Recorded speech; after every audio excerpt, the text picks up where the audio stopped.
раз была интервизация в то время. Фильмы там, не только вот этот фильм, много других фильмов просто были в таком бесходном состоянии, плачевном. Вот. Я, конечно, сразу же схватился за это и уговорил директора этот фильм тоже нам отдать. Счастливая случайность, если честно говоря. Поехал за фильмом одним, привез 2 фильма. И «Алим» 26-го года, и фильм вот это «Алим. Крымский разбойник». Пленка требует особого ухода.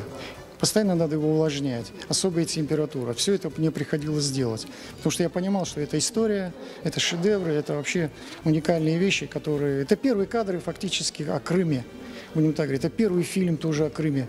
Поэтому, несмотря ни на что, я старался это все сохранить.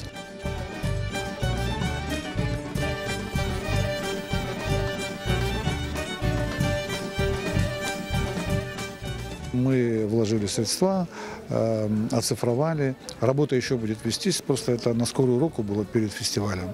Конечно, этим всем мы занимались непосредственно.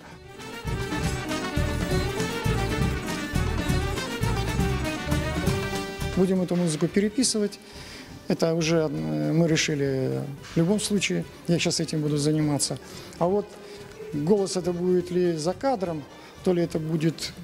Актеры будут уже озвучивать. Вот это будем дальше смотреть.